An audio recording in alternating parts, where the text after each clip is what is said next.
Sayet Saddat escaped to Germany almost 2 years ago.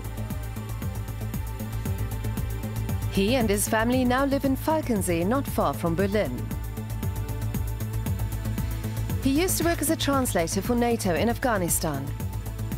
So the Taliban considered him a traitor and threatened to kill him. But his application for asylum in Germany was rejected. He wants to stay and is putting up a fight.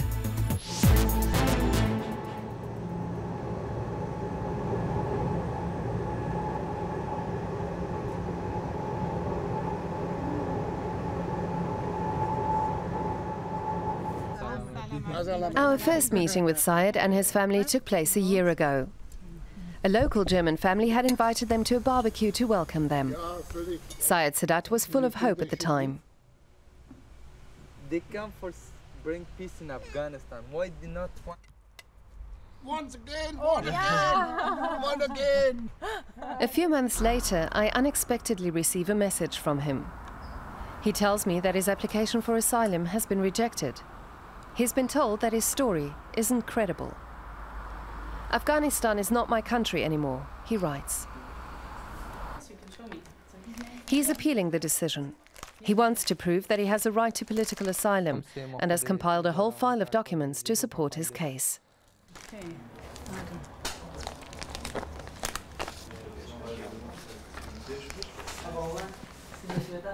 This is the letter. The Taliban sent him a death threat. خبردار داده می شود که از این وظیفه We're warning you.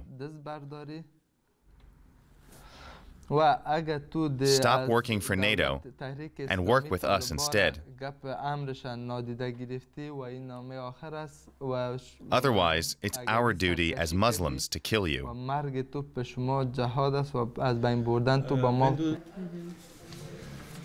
It's hard to prove that the letter is real, but what's very clear from his photos is that Sayet Saddat spent time with NATO soldiers. I work for NATO, I help them. Now I'm in bad situation, they must help me now. Nobody from the US helped him escape Afghanistan. Germany, which is also a member of NATO, rejected his application.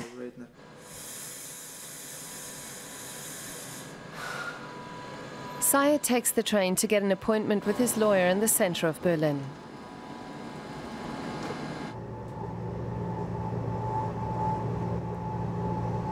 The poppy fields remind him of Afghanistan. I remember when I was so young in Taliban regime, when we go to the school in Afghanistan, we must have turban. Do you know turban? I was scared. If you don't have this one in the school, they will punish you and they will beat you with the ruler. Or you don't have this one. I remember that time. Waiting for the lawyer. He has to pay 50 euros a month in legal fees. That's a lot of money for him. My lawyer, she don't have time to talk with me enough. And she is always very busy. She gave me today an appointment. I'm a little bit like... and I have many questions. When I go to my lawyer, I forgot all that. Okay, you're welcome. Have a seat, wherever you want. Order Jensch specializes in asylum law. The cases of rejected Afghan asylum seekers are piling up on her desk. First question. You prepare all documents and you send to the court. That's right. How long time it takes for the response? They really can't tell us how long it's going to take. And since the court is really busy with a lot of claims from refugees from Afghanistan, Yeah. I think they might well take at least several months still. There's enough proof. Yeah? So The long wait is demoralizing. The problem is that they say there are safe Both know that victims of political persecution are supposed to obtain asylum, and Sayet Saddat is a victim of political persecution. Often the decisions are political. The idea is to prevent a huge wave of Afghan refugees from arriving. By making negative decisions, no positive signals are given. But Order Jensch is confident that Sayet Saddat and his family will win in court. She thinks it's just a matter of time.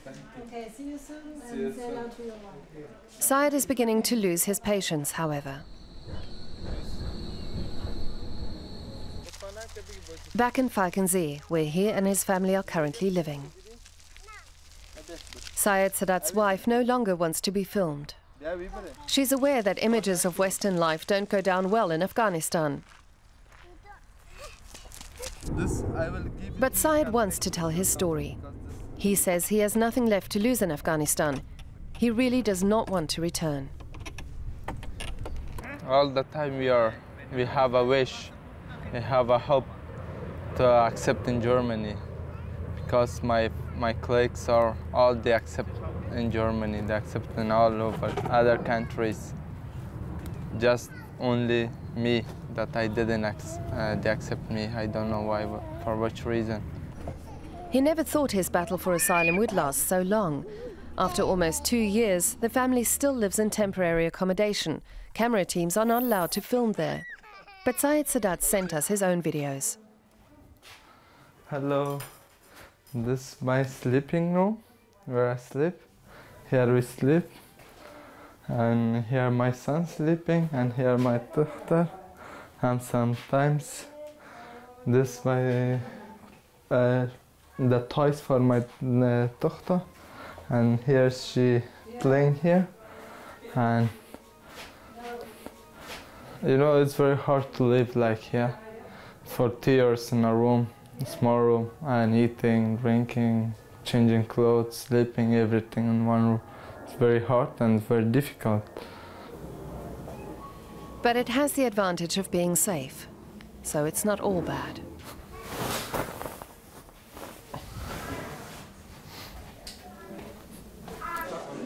A few days later, there's an event in Falkensee to raise awareness about the situation of Afghan refugees in Germany.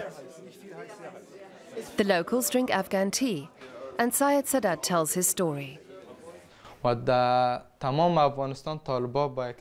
There's nowhere in Afghanistan that the Taliban can't get to. They can find you everywhere, regardless of where you are in Afghanistan.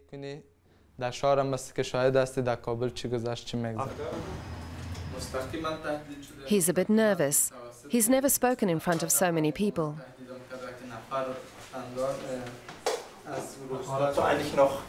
Are you in touch with the NATO soldiers, with the officers you worked with? Are you still in touch today?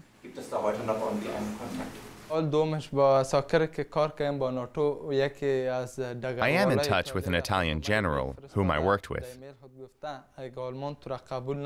I wrote to him recently. He promised to get me to Italy if my application here was rejected, so that I could apply for asylum there.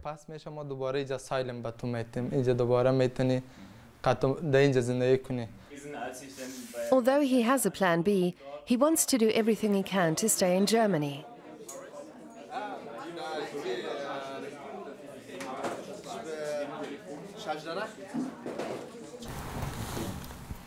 I meet him a few weeks later. He has 4 hours of German classes every morning.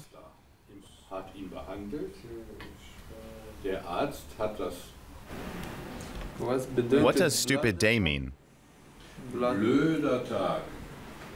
A stupid day is a day when nothing goes right.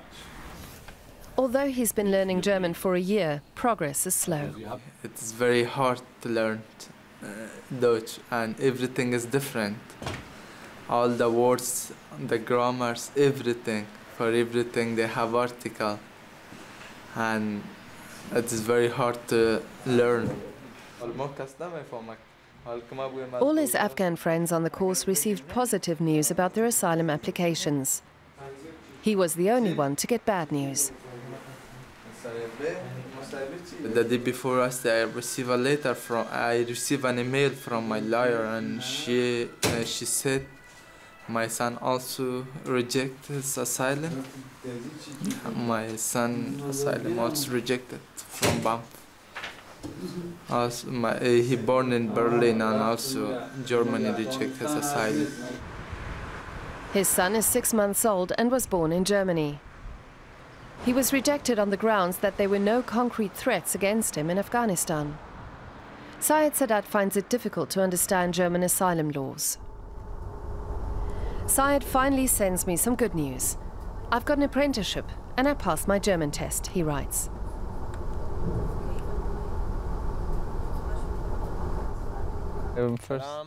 He proudly shows his friends the proof that he's got an apprenticeship.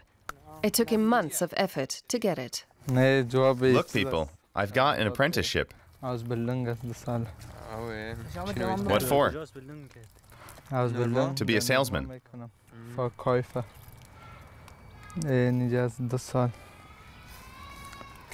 When do you begin? 1st of September. As long as he's doing an apprenticeship, it will be harder to deport him, even if his application for asylum has been rejected. Of course, I dream to have a car, my own apartment, have a job, and have a normal life without any headaches, anything, without problems. Of course, like everybody wants normal life. A normal life without death threats or fear. Sayet Saddat is a little bit closer to realizing his dream. Wie geht's, Bruder? Gut, und dir? Gut, danke. Wo gehst du? Wir fahren einfach so. Oh, schön. Haben Sie Fahrrad? Ja. Oder? Ja. Wo ist dein Fahrrad? Mein Fahrrad ist zu Hause. Ich fahre